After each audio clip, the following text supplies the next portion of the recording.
नमस्कार, हमारे खास शो स्पेशल रिपोर्ट में आपका स्वागत है। मैं हूं मनोज मानस। आज हम सबसे पहले बात करेंगे मुख्यमंत्री योगी आदित्यनाथ के गोरखपुर में जनता दर्शन और पाकिस्तान को लगाई लताड़ की। साथ ही देखिए ट्रंप टैरिफ के मुकाबले के लिए मोदी सरकार के राहत पैकेज का प्लान। और चलते चलते बात इंदौर के देवी अहिल्या विश्वविद्यालय में बीजेपी मेयर के बेटे के शब्द बाणों की। तो चलिए अब चलते हैं खबरों के विस्तार में।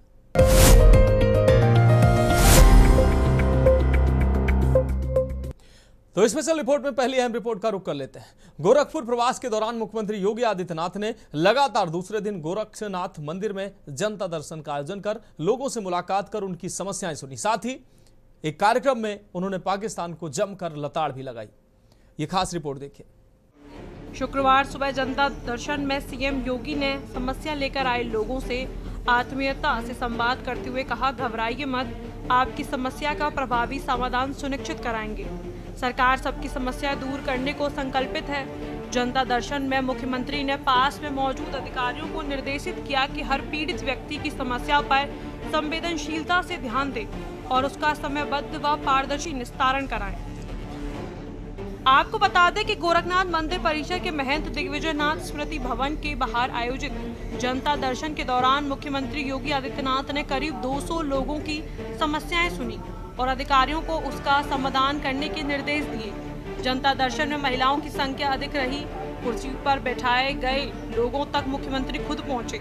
एक एक कर इत्मीनान से सबकी समस्याएं सुनी। उन्हें आश्वासन दिया कि वह सभी की समस्याओं का समाधान सुनिश्चित कराएंगे। किसी को भी घबराने की आवश्यकता नहीं है। वहीं गोरखपुर में ही राष्ट्रीय सुरक्षा पर सेमिनार कार्यक्रम में सीएम योगी आदित्यनाथ ने कहा, राष्ट्र की सुरक्षा सर्वोपरि होनी चाहिए। आप पाकिस्तान को देख सकते हैं, खोखले पाकिस्तान में अराजकता है। देश के लिए आंतरिक शांति जरूरी। धरती माता की सुरक्षा का संकल्प लें। मुख्यमंत्री योगी आदित्यनाथ ने देश की सुरक्षा को अपनी प्राथमिकता बताया। आचार्य चाणक्य ने एक बात कही थी कि कोई भी राष्ट्र बाह्य रूप से असुरक्षित हो और आंतरिक रूप से उसमें अगर उपद्रव हो तो राष्ट्र अराजक कहलाता है। और अराजक राष्ट्र बहुत शीघ्र समाप्त हो जाता है। यानी अराजक राष्ट्र की स्थिति वैसे ही होती है जैसे आज आप पाकिस्तान की स्थिति देखते होंगे। पूरी तरह अंदर से खोखला हो चुका है, अस्त व्यस्त हो चुका है। ये अराजकता किसी भी राष्ट्र को दुर्गति के कगार पर ले जा करके उसके अस्तित्व के सामने प्रश्न चिन्ह खड़ा कर सकता है। भारत इस दिश से प्राचीन काल से ही बहुत सजग रहा है, सतर्क रहा है और उसकी सुरक्षा के लिए उस प्रकार के तौर तरीकों को अपनाने की एक प्रवृत्ति भी रही है। वैदिक कालखंड से ही हर भारतीय को इस बात की शिक्षा दी जाती है कि धरती हमारी माता है, हम सब इसके पुत्र हैं। माता भूमि पुत्रो हम पृथिव्या। इस दौरान सीडीएस अनिल चौहान भी कार्यक्रम में उपस्थित थे। सीएम योगी ने अराजकता, पाकिस्तान की वर्तमान स्थिति और राष्ट्र सुरक्षा के महत्व पर चर्चा की।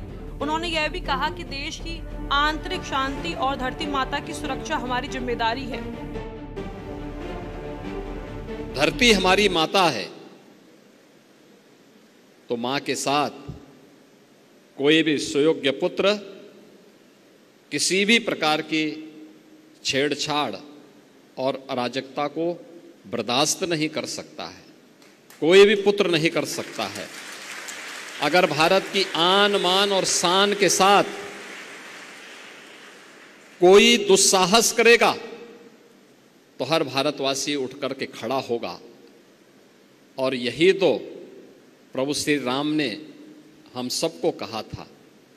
उनका उपदेश इसी बात को लेकर के, जब उन्होंने जंगलों वन के दिनों में जब वनवास उनको हुआ, वन के अंदर, और उस समय की भारत की सबसे बड़ी चुनौती जो थी, वे जो राक्षस थे, रावण के राक्षस थे, उन राक्षसों के उत्पात के बारे में, उनके उपद्रव के बारे में जब उनके सामने इस बात को रखा था तो उन्होंने एक ही संकल्प लिया था। तब उन्होंने कहा था, भारत की विद्वत शक्ति के सामने उस समय उन्होंने एक ही संकल्प लिया था, निस्सरहीन करो मई वो चुटाए प्रण कीन।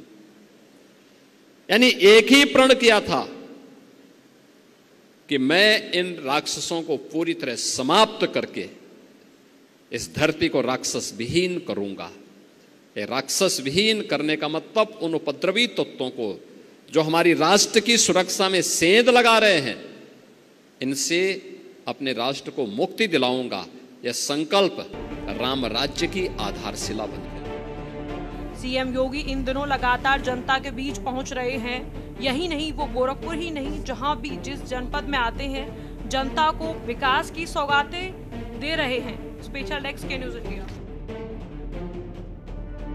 तो इस स्पेशल रिपोर्ट में अगली रिपोर्ट की बात करते हैं। जीएसटी में आम लोगों को राहत देने के बाद अब मोदी सरकार अंतर्राष्ट्रीय व्यापार से जुड़े बड़े मुद्दों पर कदम उठाने की तैयारी में है।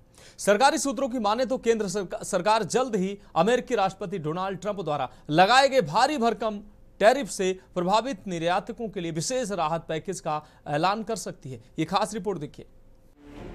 सरकार का राहत पैकेज का प्लान, सरकार ला सकती है विशेष राहत पैकेज। पैकेज कोरोना लॉकडाउन जैसा हो सकता है। खासकर छोटे और मध्यम उद्योगों के लिए पैकेज माना जा रहा है जरूरी। नकदी की समस्या का सामना करने की हो रही है तैयारी। Emergency credit line guarantee scheme जैसे योजनाओं पर ध्यान देगी सरकार, जिसमें वे 100% गारंटी के साथ बिना जमानत के दिए जाएंगे लोन। इससे लाखों छोटे और मध्यम उद्योग दिवालिया होने से बच जाएंगे। लॉकडाउन में 68 दिनों तक उद्योग बंद होने पर इसी योजना ने उद्योगों को बचाया था। अमेरिका द्वारा लगाए गए 50% तक के टैरिफ ने भारतीय वस्त्र और परिधान गहने आभूषण क्षेत्र के निर्यातकों के सामने गंभीर चुनौतियां खड़ी कर दी है। इसके अलावा चमड़ा और फुटवियर, रसायन और इंजीनियरिंग उत्पाद, कृषि और समुद्री निर्यात से जुड़े उद्योगों में भी दबाव है। इन उद्योगों से जुड़े निर्यातक लगातार केंद्र सरकार से ठोस कदम उठाने की मांग कर रहे हैं। लिहाजा सरकार इन्हें राहत पैकेज देने पर विचार कर रही है। आपको बता दें कि प्रस्तावित योजनाओं में छोटे और मध्यम निर्यातकों की लिक्विडिटी की समस्या को दूर करना, कार्यशील पूंजी पर बोझ घटाना और सबसे अहम नौकरियों की सुरक्षा बनाए रखना शामिल होगा। सरकार चाहती है कि जब तक निर्यातक अपने उत्पादों के लिए नए बाजार तलाश नहीं लेते, तब तक उन्हें उत्पादन जारी रखने में कोई परेशानी ना हो। बताया जा रहा है कि सरकार सबसे पहले नकदी संकट का सामना ढूंढने पर ध्यान दे रही है और इसके साथ ही निर्यात और रोजगार को बचाने के लिए कोविड स्टाइल योजनाओं पर काम किया जा रहा है।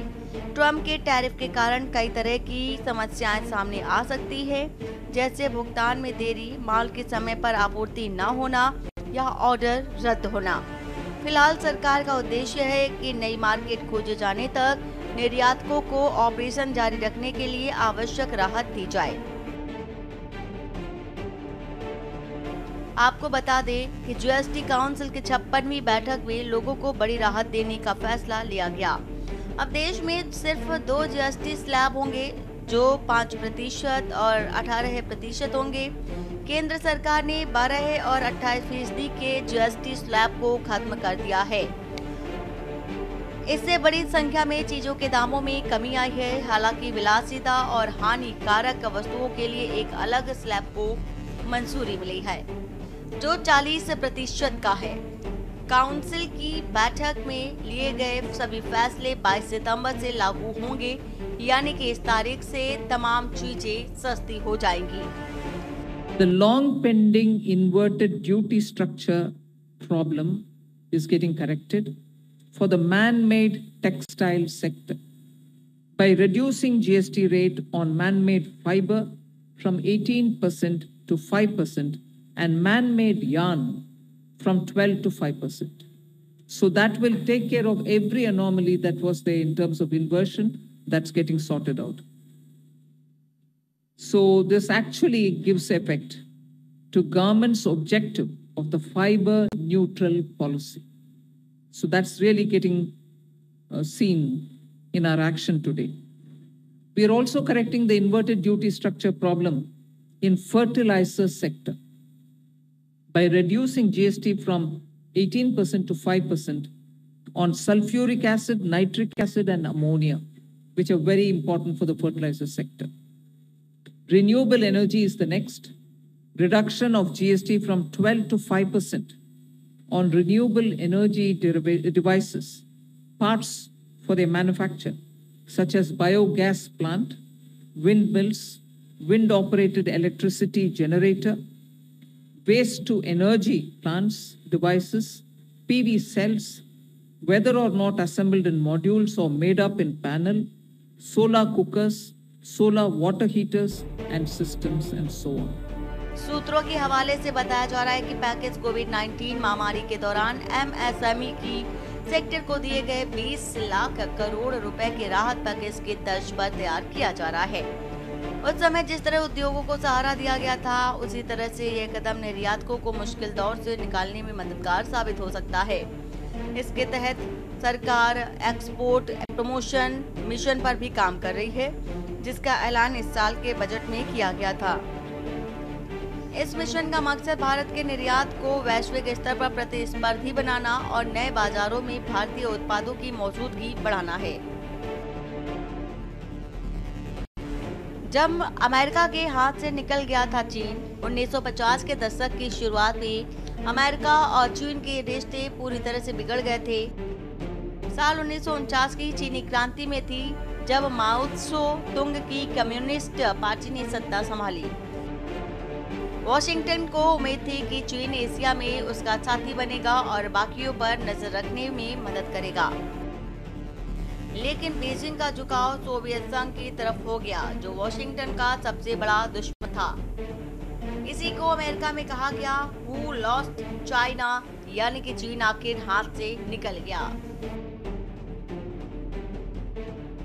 आपको बता दें कि अमेरिका और भारत का रिश्ता कमजोर दौर से गुजर रहा है। पहलगाम हमले के बाद भारत ने पाकिस्तान के खिलाफ मोर्चा खोल दिया है और तभी डोनाल्ड ट्रंप की एंट्री हुई, जो शांति के नाम पर उल जुलूल बयान देने लगे और इसके बाद से ही दूरियां होने लगी।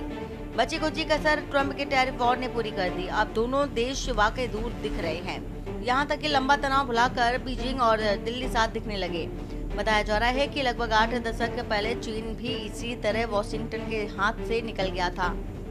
हाल ही में एससीओ समिट में भारतीय नेता चीनी लीडर्स के साथ दिखे। मामूली भंगिमा से अलग इसमें कुछ खास था। चीन और भारत के रिश्ते भी तनावपूर्ण थे। लगभग 7 सालों बाद दोनों देशों के नेता मिले और दोनों ही एक तरह से अमेरिका से त्रस्त हैं और अनचाहे ही यूएस वो कड़ी बन गया है जो भारत चीन को साथ ले आया।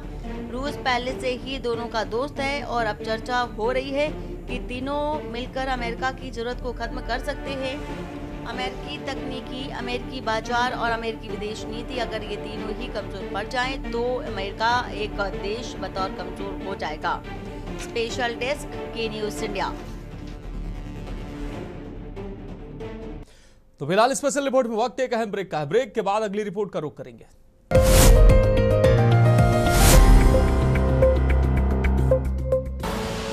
आप देख रहे हैं के न्यूज़, खबरों का सारथी।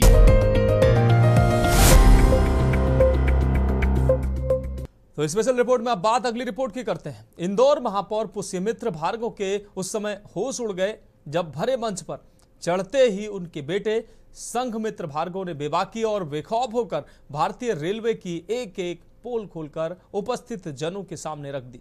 भाषण ऐसा कि महापौर के पसीने छूटने लगे कि उनका बेटा ये क्या बोल रहा है। रेलवे की खामियों का पुलिंदा खुलता देख वहां उपस्थित नेता भी चौंक गए। ये खास रिपोर्ट देखिए। संघमित्र के भाषण की प्रमुख बातें। बुलेट ट्रेन की बात 2025 आ गया, लेकिन बुलेट ट्रेन नहीं आई। टूटे बांधों की रफ्तार तेज रही। करोड़ों रुपए खर्च हुए, जमीन अधिग्रहण में घोटाले हुए, लेकिन ट्रेन केवल पावर पॉइंट में ही अटकी रह गई। केवल बोर्ड चमक रहे हैं, पीने का पानी महंगा है। रेल दुर्घटनाएं रोकने के लिए कवच तकनीक की बात तो होती है, लेकिन पिछले 10 सालों में लगभग 20,000 लोग रेल दुर्घटनाओं में मारे गए। स्टेशन को एयरपोर्ट जैसा बनाने की बात कही जाती है। 400 स्टेशन जैसे बनाए जाएंगे, पर केवल 20 ही बन रहे हैं। रेलवे में दलालों का साथ, जनता का विनाश। उन्होंने रेलवे दलालों के साथ सरकार की साझेदारी पर कटाक्ष किया, कहा कि जनता को धोखा मिला है। इंदौर के देवी अहिल्या विश्वविद्यालय DAVV में आयोजित एक बहस प्रतियोगिता में दिल्ली कॉलेज की ओर से भाषण चल रहा था। संघमित्र भार्गव का भाषण शुरू हुआ तो सभी चौंक गए। मंच पर मौजूद मुख्यमंत्री और स्पीकर इस अचानक हुई तीखी बातों से भौचक्के रह गए। संघमित्र के भाषण के बाद वे मुस्कुरा उठे। दरअसल संघमित्र ने रेल और विकास योजनाओं पर तीखा हमला बोला। इस कार्यक्रम में मुख्यमंत्री डॉक्टर मोहन यादव, विधानसभा स्पीकर नरेंद्र सिंह तोमर और मेयर पुष्यमित्र भार्गव भी मंच पर मौजूद थे। तो अब आप समझ गए होंगे कि इस शब्दवीर बालक का पूरा करिश्मा। इंदौर नगर निगम के मेयर पुष्यमित्र भार्गव के बेटे संघमित्र का जो कहना था वो कह गए और समझने वाले समझ भी गए। खास बात यही रही कि बीजेपी नेता असहज दिखे, लेकिन मुस्कुराते हुए भाषण सुनना उनकी मजबूरी बन गई। उधर साहसिक भाषण पर ऑडिटोरियम में मौजूद श्रोताओं ने जोरदार तालियां बजाईं। है और वेटिंग लिस्ट का आलम तो ऐसा है कि 50 लाख से ज्यादा लोग हर साल टिकट लेने के बाद भी सफर नहीं कर पाते हैं। माननीय अध्यक्ष महोदय, बुलेट ट्रेन का वादा हुआ था, कहा गया था 2022 तक अहमदाबाद से मुंबई सरसराते हुए ट्रेन जाएगी, लेकिन 2025 आ गया है। बुलेट ट्रेन तो नहीं, लेकिन वादा खिलाफी की रफ्तार जरूर दौड़ रही है। महोदय, करोड़ों रुपए खर्च हो गए, जमीन अधिग्रहण में घोटाले हो गए, लेकिन बुलेट ट्रेन सरकार की पावर पॉइंट प्रेजेंटेशन से बाहर नहीं आ पा रही है। मेयर के बेटे ने देवी अहिल्या यूनिवर्सिटी के ऑडिटोरियम में स्वर्गीय निर्भय सिंह पटेल स्मृति वाद विवाद प्रतियोगिता में हिस्सा लिया था। इसमें वो विजेता बने। इसके बाद पुरस्कार वितरण समारोह में विजेता संघमित्र को मंच पर भाषण देने को कहा गया। मंच पर माइक थामते ही संघमित्र ने केंद्र सरकार की वादा खिलाफी पर सवाल उठाए। उन्होंने ट्रेनों में वेटिंग लिस्ट का आलम ये है कि हर साल 50 लाख से ज्यादा लोग टिकट लेकर भी यात्रा नहीं कर पाए। ये बातें उनकी तरफ से कही गई। उन्होंने कहा कि वादा था कि साल 2022 तक अहमदाबाद में मुंबई तक बुलेट ट्रेन दौड़ेगी, लेकिन 2022 आ गया और बुलेट ट्रेन सरकार के पावर पॉइंट प्रेजेंटेशन से बाहर नहीं आ पा रही है। जमीन अधिग्रहण में करोड़ों रुपए खर्च हुए, घोटाले हुए, लेकिन बुलेट ट्रेन हकीकत में नहीं आई। सरकार दावा करती है कि कवच तकनीक से रेल हादसे रुकेंगे, लेकिन पिछले 10 साल में 20,000 लोग रेल हादसों में मारे गए। जब रेल पटरी से उतरती है तो सिर्फ डिब्बे नहीं टूटते, एक माँ की गोद सूनी होती है, बच्चे का भविष्य अंधेरे में डूबता है और बूढ़े पिता की आखिरी उम्मीद छिन जाती है। महोदय, सरकार कहती है कि कवच तकनीक सिस्टम से रेल हादसे खत्म हो जाएंगे, लेकिन आपको बात बता दूं कि 10 साल में पिछले 10 साल में 20,000 लोगों ने रेल हादसों में अपनी जान गंवाई है। क्योंकि महोदय, जब रेल के डिब्बे टूटते हैं, रेल पटरी से फिसलती है, तब सिर्फ उस रेल के डब्बे नहीं टूटते, एक माँ की गोद सूनी हो जाती है, किसी बच्चे का भविष्य अंधकार में चला जाता है और एक बूढ़े पिता की आंखों से उसकी आखिरी उम्मीद छिन जाती है। संघमित्र ने कहा कि स्टेशन रीडेवलपमेंट की बात होती है। सरकार ने कहा था कि 400 स्टेशन एयरपोर्ट जैसे बनेंगे, लेकिन सिर्फ 20 बने। वहाँ भी शिकायतें हैं कि चमकते बोर्ड तो हैं, लेकिन पीने का पानी महंगा है और भीड़ वही है। कैग की 2022 की रिपोर्ट बताती है कि स्टेशन निर्माण के लिए स्वीकृत करीब 1.5 लाख करोड़ रुपए में से 80% परियोजनाएं अधूरी हैं। सुरक्षा के लिए 78% बजट डाइवर्ट कर दिया गया। इकोनॉमिक टाइम्स की 2020 की रिपोर्ट के अनुसार 300 करोड़ रुपए की कैटरिंग एक ही कंपनी को दे दी गई है। सरकार कहती है कि सबका साथ सबका विकास, लेकिन रेलवे में हो रहा है दलाल का साथ, निजीकरण का विकास और जनता का विनाश। महोदय, स्टेशन रीडेवलपमेंट की बात होती है, कहते हैं 400 स्टेशन हम एयरपोर्ट जैसे बनाएंगे, बनते कितने हैं? केवल 20। वहां पे भी जनता की आवाज आती है कि हाँ चमकते बोर्ड तो है, लेकिन पीने का पानी महंगा है। बोर्ड, भीड़ की भीड़ वही है। लेकिन आज मैं आप सभी को कुछ तथ्य प्रस्तुत करना चाहता हूं कि सीएजी की रिपोर्ट 2022 हमें यह बताती है कि 1.25 लाख करोड़ रुपए जो जनता का पैसा स्टेशन बनाने के लिए स्वीकृत किया गया था, उसकी आज भी 80% परियोजनाएं बाकी है। उसके बाद जो 78% सुरक्षा पर पैसा खर्च करना था, उसे डाइवर्ट कर दिया गया। और इकोनॉमिक टाइम्स की 2020 हमें यह रिपोर्ट बताती है कि 300 करोड़ रुपए की कैटरिंग का निवेश एक ही कंपनी को दे दिया। तो मैं आपको ये बताना चाहता हूं, सरकार कहती है सबका साथ होगा, सबका विकास होगा, लेकिन रेल में हो रहा है दलाल का साथ, निशेष का विकास और जनता का विनाश। यह भाषण सोशल मीडिया पर तेजी से वायरल हुआ तो कार्यक्रम की लाइव स्ट्रीमिंग से इस हिस्से को ही काट दिया गया ताकि किसी विवाद से बचा जा सके। लेकिन सोशल मीडिया से लेकर सियासी गलियारों में मामला सुर्खियों में बना हुआ है। पूर्व मुख्यमंत्री और कांग्रेस सांसद दिग्विजय सिंह ने संघमित्र का वीडियो शेयर करते हुए लिखा कि संघमित्र भार्गव प्रभावशाली वक्ता हैं, बधाई। स्पेशल डेस्क के न्यूज इंडिया। तो स्पेशल रिपोर्ट में आज के लिए मेरे साथ इतना ही। मुझे दीजिए इजाजत और आप देखते रहिए के न्यूज इंडिया।